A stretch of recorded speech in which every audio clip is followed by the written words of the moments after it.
Today's daf is daf ayin beis, and we're up to my timer, which is the fourth line down from the top. Why was it that for the 40 years that Klal Yisrael were in the Midbar, there was no ruach tzfonis, which would have protected them and healed them? The Gemara offers two approaches. Ibo eseva mishum din zufim hayu. They were sort of rejected because of the Chet HaEgel. They weren't re'uyim, that the Shemesh would shine its rays of healing. For Ibo Seba, second answer is the lo nevadur anane hakavod, so that the anane hakavod, which surrounded the Klal Yisrael in the Midbar and protected them, should not be spread out, should not be dispersed. Omar Papa Hilkach Yoma Di'iva v'Yoma Dishusa lo malinan be v'lo misachrinan be. On a cloudy day, or a day where the ruach dromis, the southern wind, is blowing strong, and that's the most difficult of all the winds, that's a dangerous period of time, and we should not circumcise, and we should not bloodlet because of the sakana. These days, where there's no shlita of the ruach tzfonis that could heal them, those are dangerous days. For Idna, however, today, in our times, the Dashu Bey Rabbim, people got used to circumcising and bloodletting even on these days, then we could rely on a miracle, basically. And we're not, we don't have to suspect the danger element, Shenemar, because the Torah says, Shomer Psayim Hashem. Hashem, the Pasuk in Tehillim says, protects those who are naive. I don't mean naive in the negative sense, but those who rely on Hashem. This is a Pasuk which the Gemara applies many different contexts. I think we've seen it also in Tashmish B'moch, in the case of a pregnant woman. During those 40 days, 40 years in the Midbar, even though during the day there was no ruach tzfonis, but nevertheless, yom shelo nashba ruach tzfonis b'chatzi layla. Midnight, there was a ruach tzfonis. Shenemar, as the pasuk says in Shmos Yud Beis, vayehi b'chatzi layla v'Hashem hika kol b'chor. So God destroys the Bechoros of Mitzrayim at Chatzilai, my Talmudic. So how do you derive from that the conclusion that there was a Ruach Tzfonish and Noshva b'Chatzilai? The more explains, Takamashmal the Eitz Roton Milsahi. The pasuk is teaching me that this hour was an Eitz Roton, in which HaKadosh Baruch Hu destroyed the Bechoros of our enemies. So too, there's an Eis Ratzon at that hour, because every night there's a neshiva blowing of the Ruach Tzfonis at midnight. And that took place even during the 40 years that the Jewish people were in the Midbar. Rashi adds that we find with regard to David HaMelech something similar, that the Gemara tells us that the kinar, the harp of David HaMelech, was hanging above him, his bed at night, and it was faced toward the north. And when Chatzos Halayla came, the Ruach Tzfonis blew, and there was a beautiful sound that came from the harp, and David would wake up, he would study Torah, etc., etc. He writes here in a note in the name of the Torah Tmima, Kevan Shanu Roim She Bochar Kodesh Baruch Hu Zman Hagulas Chatzos Halayla Mashma She'etza Hi Eis Rotzon Milafanav Yisparach V'Lachein Afal Pi Shekol Zman Shal Yisrael B'Midbar Lo Noshva Lem Ruach Tzfonis Aval B'Chatzos Layla Noshva. Amar Afuna. Now we get to the sugya of Ariel in Truma. Dvar Torah. Moshuch ochel betruma, but midivreim gazrolov mipnei shenire ke'areh. So a moshuch is someone whose mila is not nikar. What happened is that the orla somehow was pulled down, and as a result, it covers the crown of that member of the body, and therefore it doesn't look like he's mohul, even though technically he's a mohul. And therefore, Rav Huna says, although Doraisa, he's a Ladi true, he's a mohul, he's not an Orel. We had various derivations yesterday that taught us that an Orel is excluded from Truma, from Achilles Truma. But in Divrayim, the Rabbanim made Xera. And again, it doesn't matter whether the Mashal situation was done deliberately as a human act or it happened naturally over the course of time. He's Nirika Orel. It looks like he's an Orel. And exactly who's watching him to see that he looks like an Orel, I don't know. Perhaps, in those times it was a little bit more common that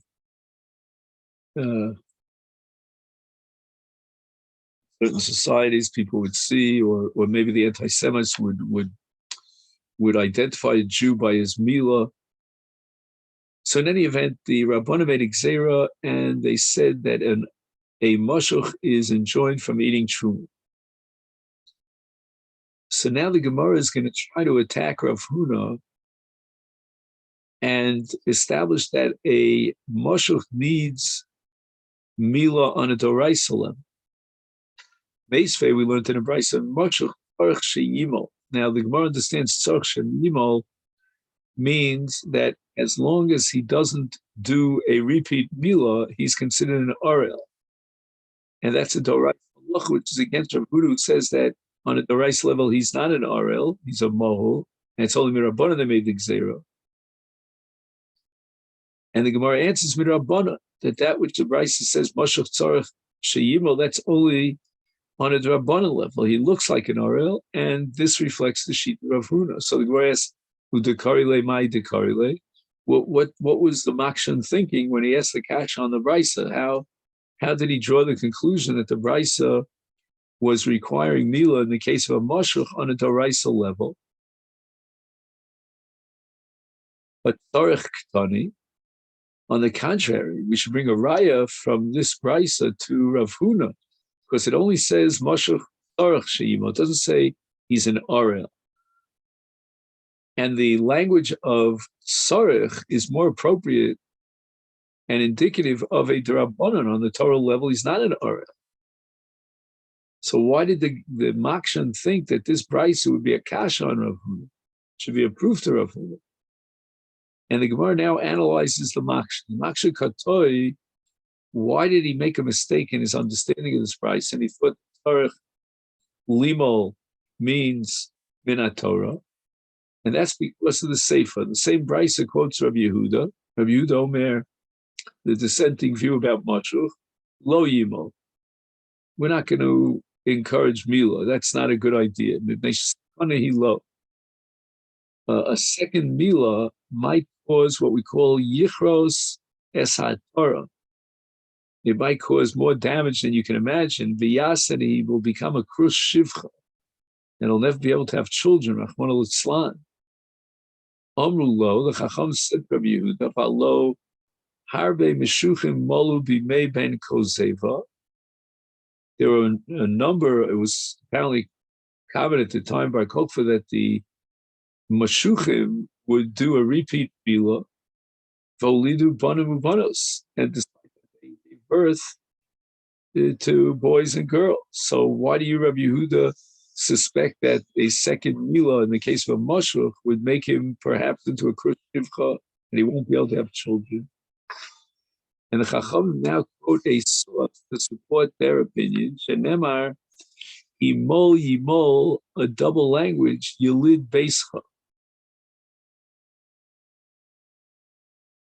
And this pasuk is in Bereshis, Perek Yud Zayin, Parshas Vayera.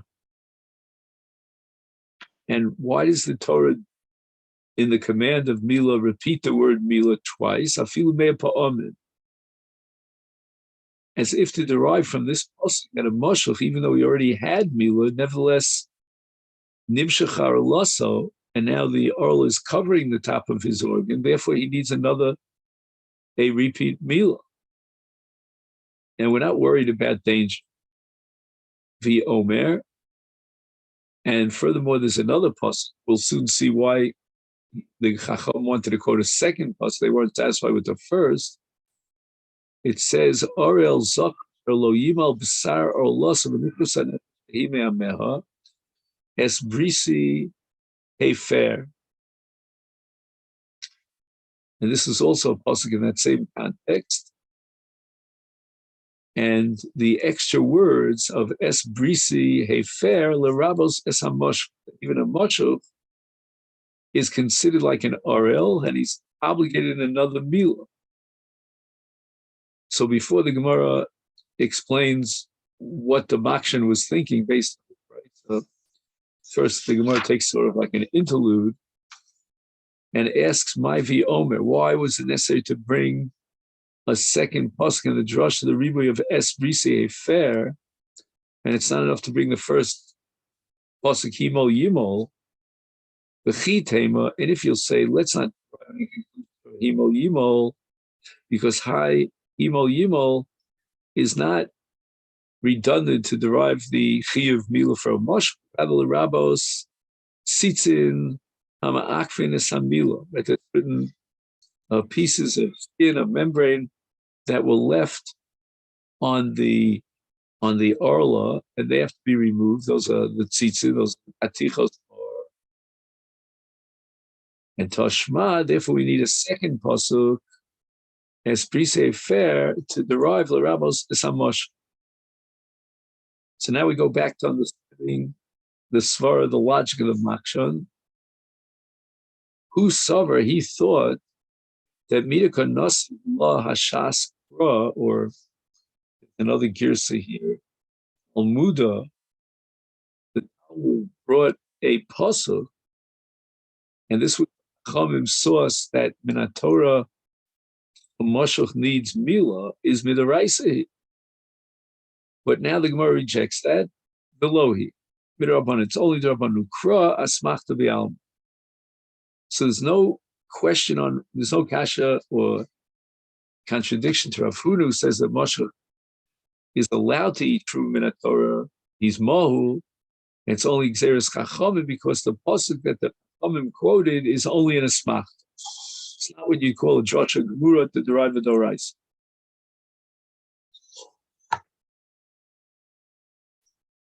Now the Gemara brings a contradiction to Rav Huna, who says that Moshuch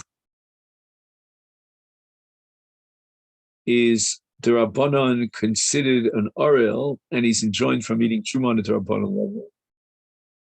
And the Gemara wants to now prove from the following brisa that a Moshuch can eat Truma. L'chatchila, there's no hesitation. D'Rabbanan.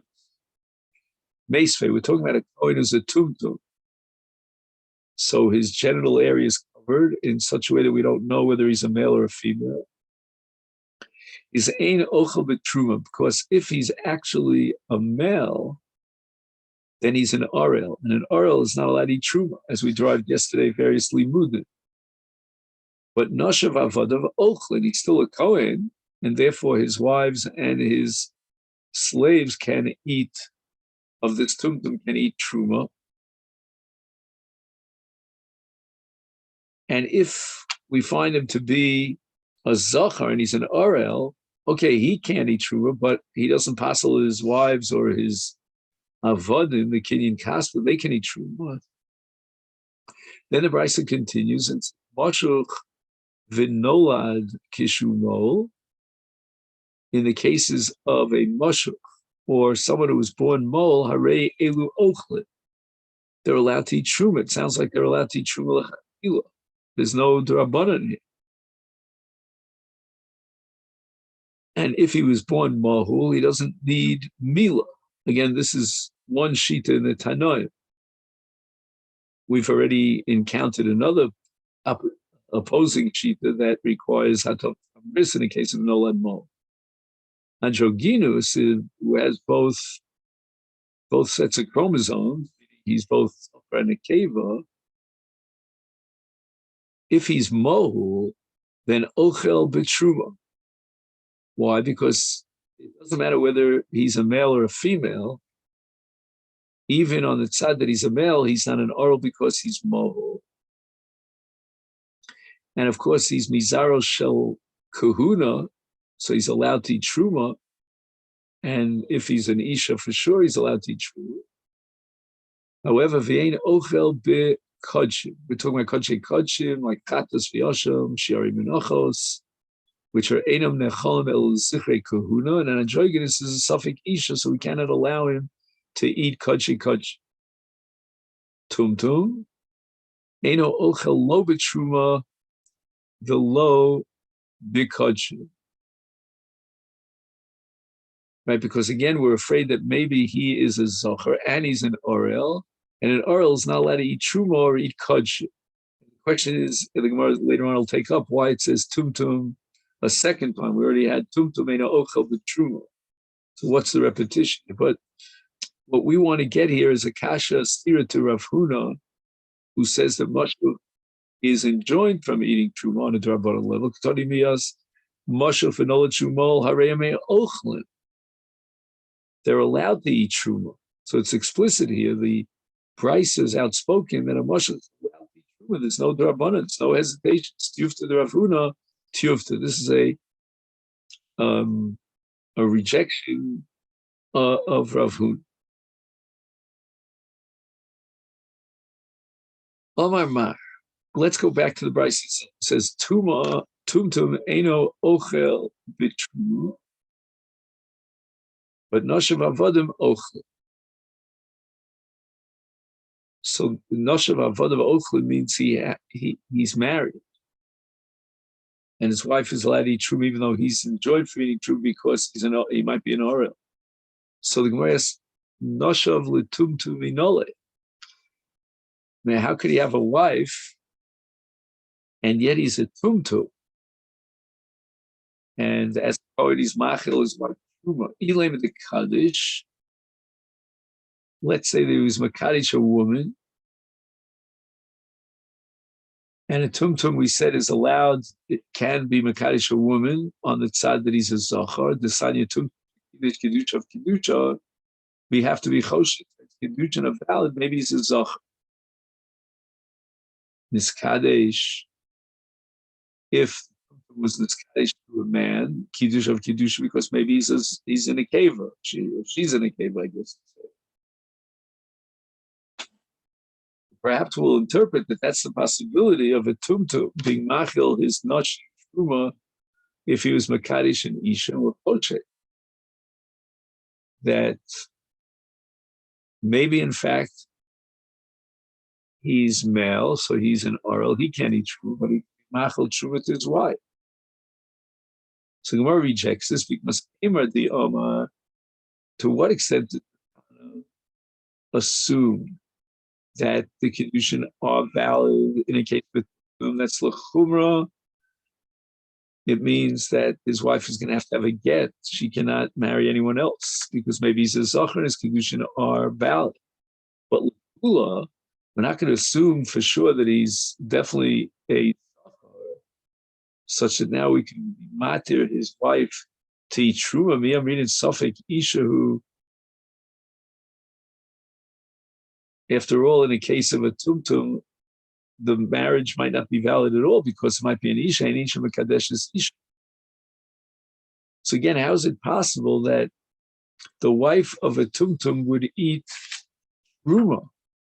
How could he effectuate a marriage that's vadai, as that we know he's a zachar, when in fact we don't know he's a zachar? So how could he matir achilas truma to his wife, which might be an iser chomer of isa b'dei shamayim? How can we do that? Omar Abaye, the Bryce is talking about a case of chebeitz of nikaros bakutz. He might look like a tumtum, but if a tumtum is someone who has a suffix, whether he's a zachar or keva, here's a case where it's obvious mibachutz that we could tell, despite what's underneath the covering, we don't know, but now we can know because he's got Beitz of Bachutz. So from the Beitz of Bachutz, we know that he's definitely a male. His Kedushin are Kedushin Vada, and therefore he can be Machel, his wife, Truma.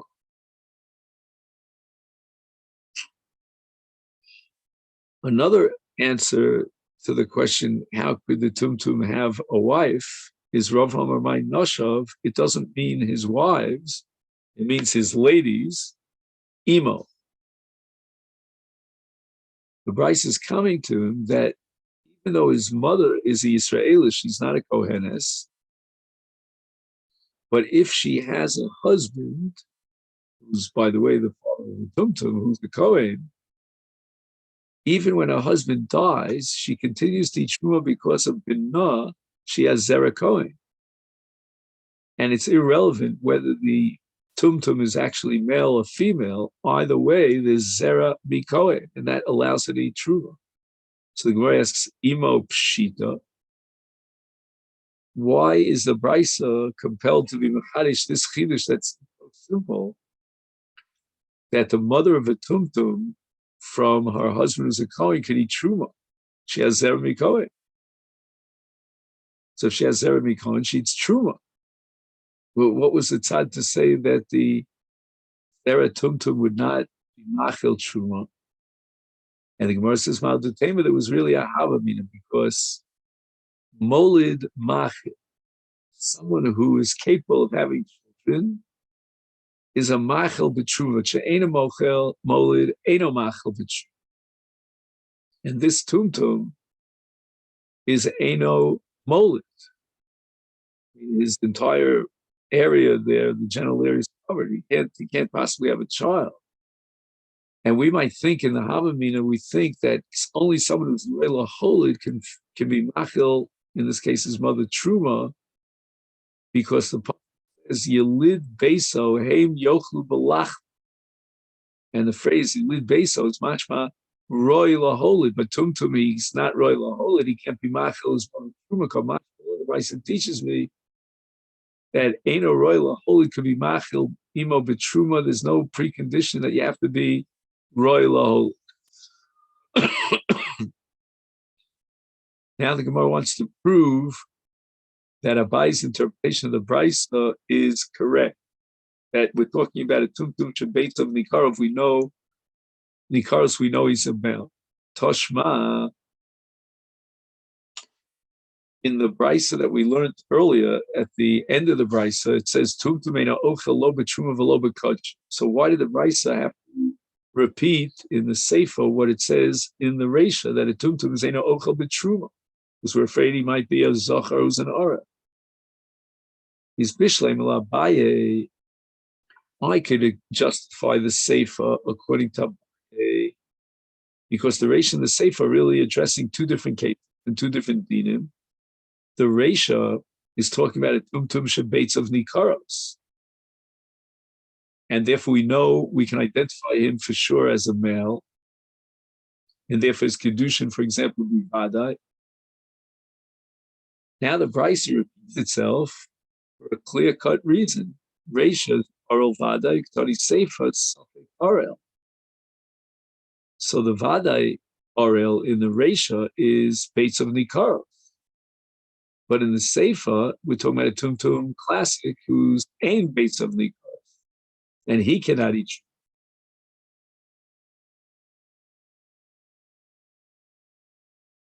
Meaning that in the Reisha, it's a Vadai that he can't eat. He's certainly an Orel, there's no question about it. His Kedushin or Kedushay Vada. But the Sefer is telling you that even in a suffix situation, we have to be Machmir, and we cannot allow him to eat Truma because maybe he's a Zachar who's an Orel. El Rava, who says that even in the Reisha, we're talking about a classic Tumtum who doesn't have Beitz of Nikaros. We don't know if he's male or female. Tumtum to say for Lomali. Why did Brisa bother repeating Tumtum ein ochel b'truma? And the Gemara answers, my Tumtum, the word Tumtum in the Sefer, when it says ein ochel b'truma, is an Orel Gomer. So the Gemara says, wait a second, what chiddush are you telling me? Hashta suffix oral lo achil in the Reisha, a tumtum classic. We don't know if he's male or female. He might be male and he's an RL. And therefore he's enjoined from eating truma. Is vadai RL achil? Was there a havmin in our minds that a vadai RL would be allowed to eat truma? What's the price coming to me? They told me already in Suffolk that he can't eat truma. So a vadai RL can't eat truma. So the Gemara interprets my time. In other words, the Brisa is not coming up with a new chiddush in the Sefer. It's just explaining the underlying reasoning of the Reish. The Arel Eino Ochela B'Truma Lo B'Kodsh. So the point of the Sefer of Tumtum meaning an Arel is to tell you why the Tumtum in the Reisha doesn't eat Truma. Now we go back to Rav Huna. Rav Huna says that Moshe needs Mila Midrabanim and Torah. He doesn't need Mila. Lemek Tanoi. Perhaps this question about Moshe, whether or not he needs Mila Midoraisa or only Drabanim, is depends upon a Machlokas Tanoi. Because we learned in a Brisa Moshe, and some have the Girsa Nolad Kshumohol, who requires the Gershon is Gaya Kshumohol. So as a guy, he did Mila. Now he was Miskayer, and we need Hatofas Tamris. The Katan of our Zmano, the child did not have Mila during the first 8 days. We've already passed the 8th day. Ushar Kol Animolin. And the Gemara is going to now take a little bit of an interlude, and try to explain what does it mean. Shar Kol Animolin. Lasuya Mishi Yeshlo Shtei Orlos. He has 2 arlos that cover his member. In all the above cases enumerated, Einom Nimolim Elabayom. According to Tanakama, the Chacham, they require Mila Bayom and to the exclusion of Mila Balayla. So that means even though we're past the 8th day, right, we'll cut each other's mano, and for that matter, Moshe is also a case where it's over Zmano. He had Mila on the 8th day, but now it's beyond that, and it needs another Mila. And that Mila Shalom Bismana, according to Tanakama, requires Yom, like any Mila Bismana. Whereas Rabbi Lazar of Shimon is the dissenting view. Omer, he's of the opinion that Mila Bismano, and only Mila Bismano, we turn to the Afayin Beis.